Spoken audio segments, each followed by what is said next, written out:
Inilah kisah sengsara Tuhan kita, Yesus Kristus menurut Matius. Sekali peristiwa, pergilah seorang dari ke-12 murid Yesus, yaitu yang bernama Yudas Iskariot, kepada imam-imam kepala. Ia berkata kepada mereka,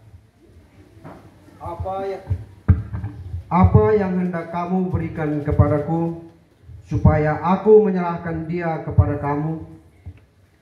Mereka membayar 30 uang perak kepadanya.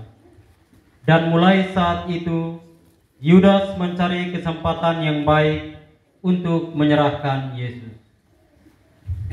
Pada hari pertama dari hari raya roti tak beragi, datanglah murid-murid Yesus kepadanya dan berkata, Di manakah engkau kehendaki kami mempersiapkan perjamuan Paskah bagimu? Jawab Yesus, Pergilah ke kota kepada si Anu dan katakan kepadanya, Beginilah pesan guru, waktuku hampir tiba. Di dalam rumahmulah aku mau merayakan Paskah bersama-sama dengan murid-muridku. Lalu murid-murid melakukan seperti apa yang ditugaskan Yesus kepada mereka dan mempersiapkan Paskah. Setelah hari malam, Yesus duduk makan bersama dengan ke-12 murid itu. Dan ketika mereka sedang makan, ia berkata, Aku berkata kepadamu, sesungguhnya seorang di antara kamu akan menyerahkan aku. Dan dengan hati yang sangat sedih, berkatalah mereka seorang demi seorang kepadanya, Bukan aku ya Tuhan. Yesus menjawab, Dia yang bersama-sama dengan aku mencelupkan tangannya ke dalam pinggan ini, dialah yang akan menyerahkan aku. Anak manusia memang akan pergi sesuai dengan yang ada tertulis tentang dia. Tetapi celakalah orang yang olehnya anak manusia itu diserahkan. Adalah lebih baik bagi orang itu sekiranya ia tidak dilahirkan. Yudas yang hendak menyerahkan Yesus itu menyahut, Bukan aku ya Rabi. Kata Yesus kepadanya, Engkau telah mengatakannya. Ketika mereka sedang makan, Yesus mengambil roti, mengucap berkat, memecah-mecahkannya, lalu memberikannya kepada para muridnya, seraya berkata, Ambillah dan makanlah, inilah tubuhku. Sesudah itu, ia mengambil cawan, mengucap syukur, lalu memberikannya kepada mereka, seraya berkata, Minumlah kamu semua dari cawan ini, sebab inilah darahku, darah perjanjian yang ditumpahkan bagi banyak orang untuk pengampunan dosa. Aku berkata kepadamu, mulai saat ini aku tidak akan minum lagi hasil pokok anggur ini sampai pada hari aku meminumnya yang baru bersama-sama dengan kamu dalam kerajaan Bapa-Ku. Sesudah menyanyikan lagu pujian, pergilah Yesus dan murid-muridnya ke Bukit Zaitun. Maka berkatalah Yesus kepada mereka, Malam ini kamu semua akan tergoncang imanmu karena aku. Sebab ada tertulis, aku akan membunuh gembala dan kawanan domba akan tercerai-berai. Akan tetapi sesudah bangkit, aku akan mendahului kamu ke Galilea. Petrus menjawab, Biarpun mereka semua tergoncang imannya karena engkau, aku sekali-kali tidak. Yesus berkata kepadanya, Aku berkata kepadamu, sesungguhnya malam ini sebelum ayam berkokok, engkau telah menyangkal aku 3 kali. Kata Petrus kepadanya, Sekalipun harus mati bersama-sama engkau, aku takkan menyangkal engkau. Semua murid yang lain pun berkata demikian juga. Maka sampailah Yesus bersama murid-muridnya ke suatu tempat yang bernama Getsemani. Lalu Yesus berkata kepada murid-muridnya, "Duduklah di sini sementara aku pergi ke sana untuk berdoa." Yesus membawa Petrus dan kedua anak Zebedeus sertanya. Maka mulailah ia merasa sedih dan gentar. Lalu katanya kepada mereka, "Hatiku sangat sedih, seperti mau mati rasanya. Tinggallah di sini dan berjaga-jagalah bersama aku." Yesus maju sedikit, lalu sujud dan berdoa, katanya, "Ya Bapakku, sekiranya mungkin, biarlah cawan ini berlalu daripadaku, tetapi janganlah seperti yang ku kehendaki, melainkan seperti yang engkau kehendaki."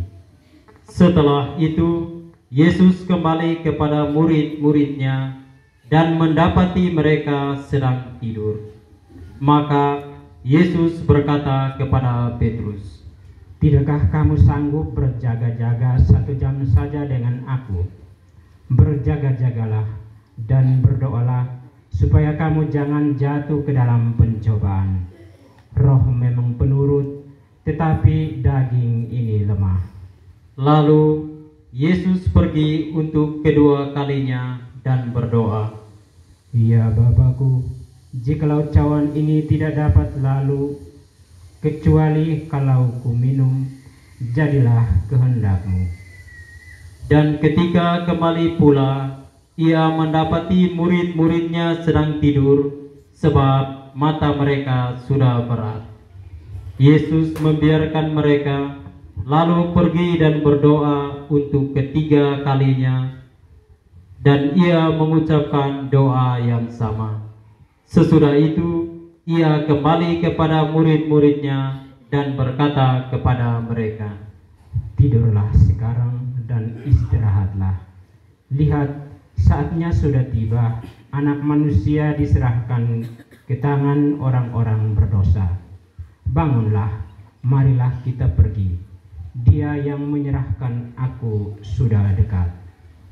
Waktu Yesus masih berbicara, datanglah Yudas, salah seorang dari ke-12 murid Yesus, dan bersama-sama dia datang pula serombongan besar yang membawa pedang dan pentung. Mereka itu suruhan imam-imam kepala dan tua-tua bangsa Yahudi. Orang yang menyerahkan Yesus telah memberitahukan tanda ini kepada mereka.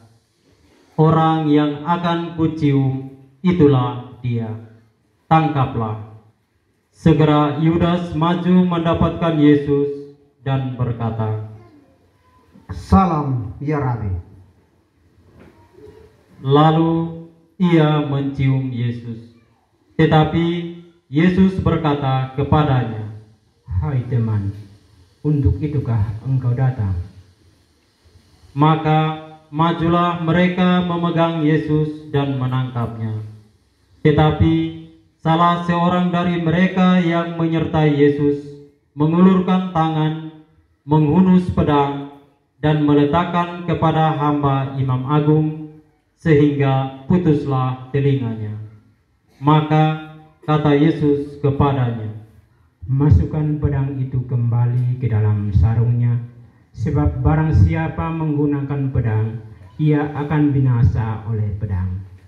Atau kusangka, aku tidak dapat berseru kepada Bapakku, supaya ia segera mengirim lebih dari 12 pasukan malaikat untuk membantu aku. Tetapi kalau begitu, bagaimanakah akan digenapi yang tertulis dalam kitab suci yang mengatakan bahwa harus terjadi demikian?" Lalu Yesus berkata kepada orang banyak itu, "Sangkamu aku ini penyamun, sehingga kamu datang lengkap dengan pedang dan pentung untuk menangkap aku? Padahal tiap-tiap hari aku duduk mengajar di bait Allah dan kamu tidak menangkap aku. Akan tetapi semua ini terjadi supaya genaplah apa yang tertulis dalam kitab nabi-nabi. Lalu semua murid meninggalkan Yesus dan melarikan diri. Sesudah menangkap Yesus, mereka membawanya menghadap Kayafas. Di situ telah berkumpul ahli-ahli Taurat dan kaum tua-tua. Petrus mengikuti Yesus dari jauh sampai masuk ke halaman Imam Agung. Setelah masuk ke dalam, ia duduk di antara pengawal-pengawal untuk melihat kesudahan perkara itu. Imam-imam kepala, malah seluruh mahkamah agama mencari kesaksian palsu terhadap Yesus, supaya ia dapat dihukum mati. Tetapi mereka tidak memperolehnya, walaupun tampil banyak saksi dusta. Akhirnya tampillah 2 orang yang mengatakan, Orang ini berkata, Aku dapat merobohkan bait Allah dan membangunnya kembali dalam 3 hari. Lalu Imam Agung itu berdiri dan berkata kepada Yesus, Tidakkah engkau memberi jawab atas tuduhan saksi-saksi ini terhadap engkau? Tetapi Yesus tetap diam. Lalu kata Imam Agung itu kepadanya, Demi Allah yang hidup, katakanlah kepada kami, apakah engkau Mesias, anak Allah atau bukan? Jawab Yesus, Engkau telah mengatakannya. Aku berkata kepadamu, mulai sekarang kamu akan melihat Anak Manusia duduk di sebelah kanan Yang Maha Kuasa dan datang di atas awan-awan di langit. Maka Imam Agung itu mengoyakkan pakaiannya dan berkata, Ia menghujat Allah. Untuk apa kita cari saksi lagi? Sekarang telah kamu dengar hujatnya. Bagaimana pendapatmu? Mereka menjawab, Ia harus dihukum mati. Lalu mereka meludahi wajah Yesus dan meninjunya. Orang-orang lain memukul dia dan berkata, Cobalah katakan kepada kami, hai Mesias, siapakah yang memukul engkau? Sementara itu Petrus duduk di luar halaman. Maka datanglah seorang hamba perempuan kepadanya dan berkata, Engkau juga selalu bersama-sama dengan Yesus, orang Galilea itu. Tetapi Petrus menyangkalnya di depan semua orang, katanya, Aku tidak tahu apa yang engkau maksud. Ketika Petrus pergi ke pintu gerbang, seorang perempuan lain melihat dia dan berkata kepada orang-orang yang ada di situ, Orang ini bersama-sama dengan Yesus, orang Nazaret itu. Dan Petrus menyangkalnya pula dengan bersumpah, Aku tidak kenal orang itu. Tidak lama kemudian, orang-orang yang ada di situ datang kepada Petrus dan berkata, Pasti engkau pun salah seorang dari mereka. Ini jelas dari bahasamu. Maka mulailah Petrus mengutuk dan bersumpah, Aku tidak kenal orang itu. dan pada saat itu berkokoklah ayam. Maka teringatlah Petrus akan apa yang dikatakan Yesus kepadanya, Sebelum ayam berkokok, engkau telah menyangkal aku 3 kali. Lalu ia pergi keluar dan menangis dengan sedih. Ketika hari mulai siang, semua imam kepala dan tua-tua bangsa Yahudi berkumpul dan mengambil keputusan untuk membunuh Yesus. Mereka membelenggu dia, lalu menyerahkannya kepada Pilatus, wali negeri itu. Pada waktu Yudas, yang menyerahkan Yesus melihat bahwa Yesus telah dijatuhi hukuman mati, menyesallah ia. Lalu ia mengembalikan uang 30 perak itu kepada imam-imam kepala dan kaum tua-tua sambil berkata, "Aku telah berdosa karena menyerahkan darah orang yang tak bersalah." Tetapi jawab mereka, "Apa urusan kami dengan itu? Itu urusanmu sendiri." Maka Yudas pun melemparkan uang perak itu ke dalam bait suci, lalu pergi dari situ dan menggantung diri. Imam-imam kepala mengambil uang perak itu dan berkata, "Tidak boleh memasukkan uang ini ke dalam peti persembahan, sebab ini uang darah." Sesudah berunding, mereka membeli dengan uang itu tanah yang disebut tanah tukang periuk untuk dijadikan tempat pekuburan orang asing. Itulah sebabnya sampai hari ini tanah itu disebut tanah darah. Dengan demikian genaplah firman yang disampaikan oleh Nabi Yeremia. Mereka menerima 30 uang perak, yaitu harga yang ditetapkan untuk satu orang menurut penilaian yang berlaku di antara orang Israel, dan mereka memberikan uang itu untuk tanah tukang periuk seperti yang dipesankan Tuhan kepadaku. Lalu Yesus dihadapkan kepada wali negeri, yakni Pilatus. Dan wali negeri bertanya kepada Yesus, "Benarkah engkaukah raja orang Yahudi?" Jawab Yesus, "Engkau sendiri mengatakannya." Tetapi atas tuduhan yang diajukan imam-imam kepala dan tua-tua terhadap dirinya, Yesus tidak memberi jawab apapun. Maka kata Pilatus kepadanya, "Tidakkah engkau dengar betapa banyaknya tuduhan saksi-saksi ini terhadap engkau?" Tetapi Yesus tidak menjawab sepatah kata pun, sehingga wali negeri ini sangat heran.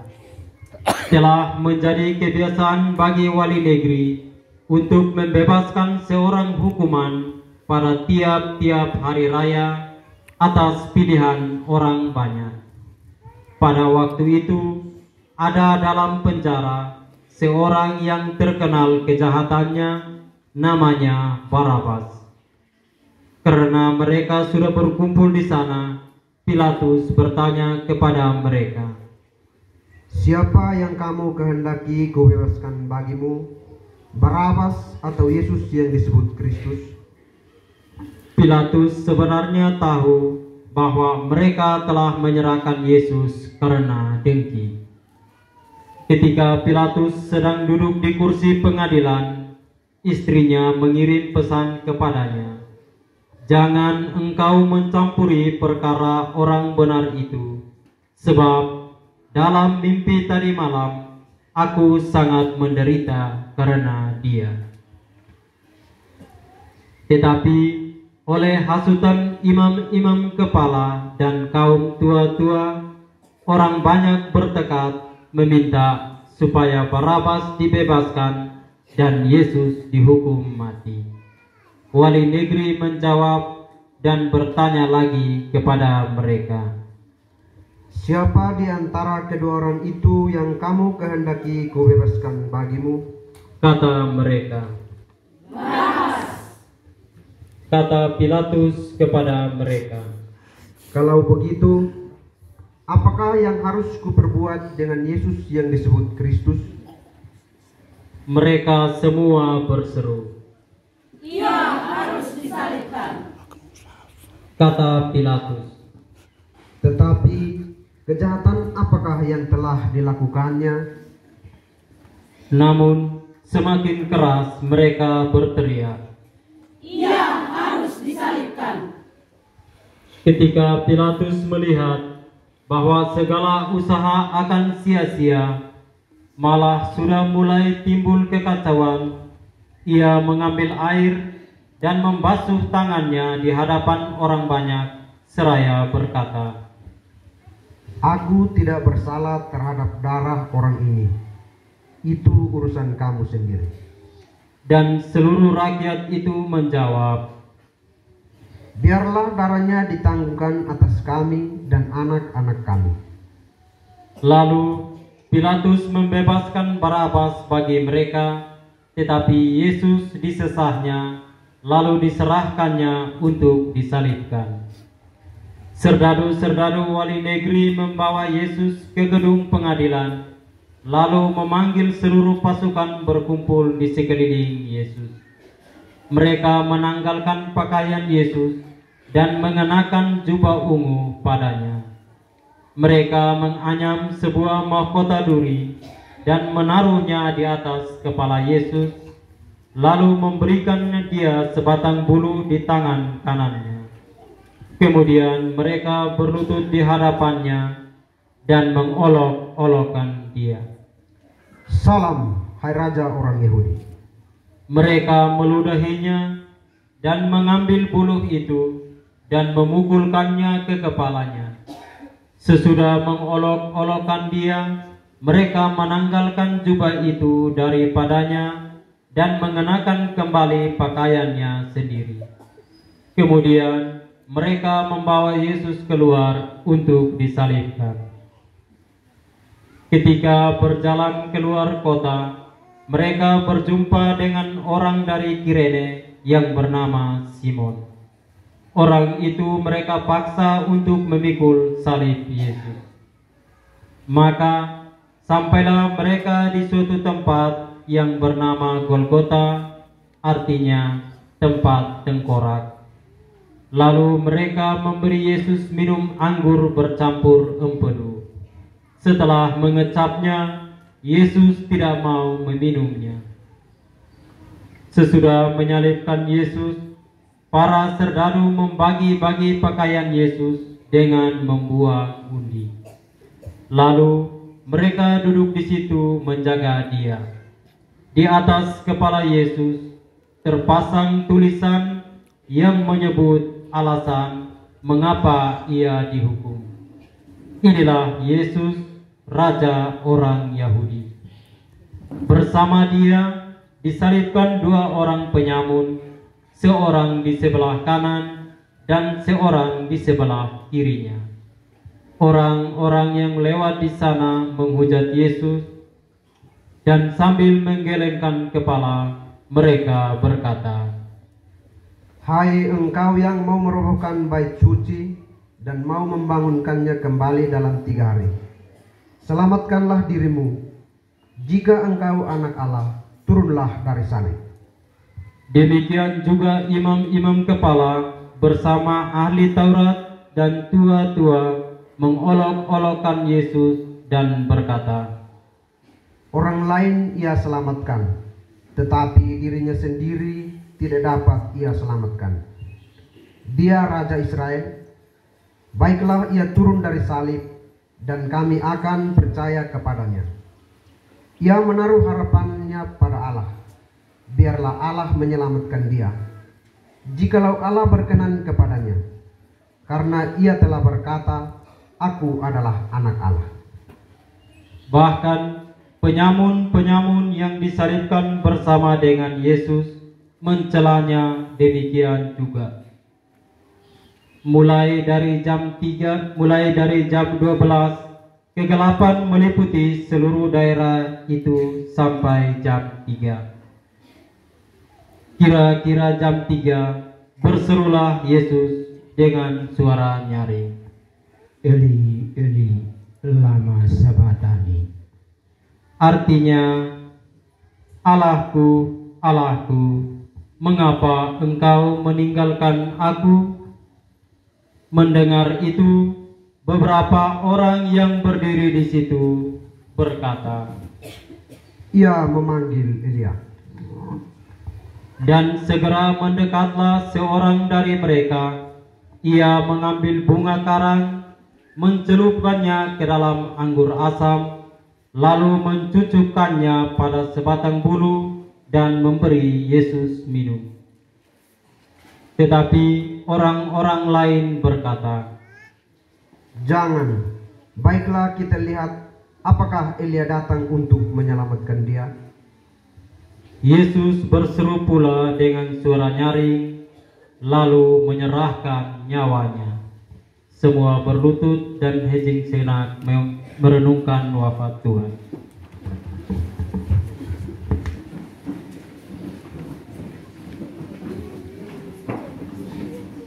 Bait suci terbelah dua dari atas sampai ke bawah, dan terjadilah gempa bumi.